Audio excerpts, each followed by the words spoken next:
election commission को क्षमा मागिया दरकार से गोटा ब्लाइंड सपोर्ट करी नरेंद्र मोदी की चोरा भोट रे प्राइम मिनिस्टर कराई जदि भूल मागियो के इलेक्शन कमिशन मागियो के राहुल गांधी तो विथ प्रमाण दाखल कर लोकलोचन को आनी स्टेट रू बिहार रे गुजरात रे महाराष्ट्र रे हरियाणा रे तमे भेजाल करिछ सीरियल नंबर देइछंती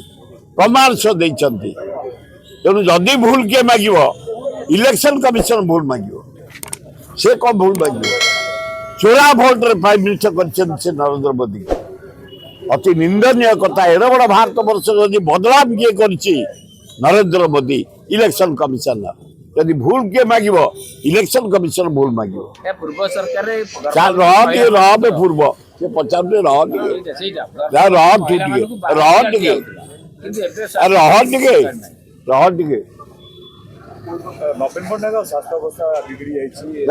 स्वास्थ्य भल अच्छी काली जाइए डाक्तरखाना आज भल अच्छा चारिआडू खबर आसी लोक मैंने आसी कहते भल अच्छा से लोक को जगन्नाथ अल्लाह जीशु बुद्ध नानक बा दुर्गा भल करदे कारण से कामुका लोक राज्य जदि विकास किए कर नवीन पट्टनायक कर बहुत विकास करते जानी पट्टनायक कांग्रेस बेले करता 1000 दिन 1000 कोटी 1000 शिल्प आउ नवीन पट्टनायक कर रास्ता घाट स्कूल कॉलेज आमर मंदिर मस्जिद जगन्नाथ मंदिर लिंगराज मंदिर ये बस स्टाण्ड तुम देख भुवनेश्वर बस स्टाण्ड कटक बस स्टाण्ड बलांगीर बस स्टाण्ड राज्यर विकास कर ये दीटा मुख्यमंत्री जानकीबल्ल पट्टनायक कांग्रेस बेले एवं नवीन पट्टनायक यहीना मुझे कही कपिलेश्वर जटनी रोड खाल चारिआडे 7 जन मरले 10-12टा डेलीवरी से रोड पर से खाले होगला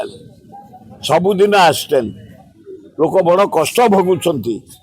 हजार हजार ट्रक हजार हजार बस हजार हजार कार हजार हजार मोटरसाइकिल स्कूटर जाऊँगी लोक जाम सब बड़े कपिलेश्वर जटनी रोड 2200 कोटी टंका 2200 कोटी टंका मुझे आरंभ करी कम 2 वर्ष होगा ये कॉन्ट्राक्टर करुच्ची कौन ये चीफ इंजीनियर कहीं बही से बिल्डिंग उपर सी कौन कर तुम ये जुटी कौन कर तुम ये सुंदरपदा जापार से रोड देखापी लोक मरुंट काली गोटे सीरीयस है आनी कैपिटल हॉस्पिटल से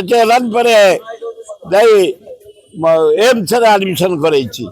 दुखदायक घटना ना आम 8 मास 10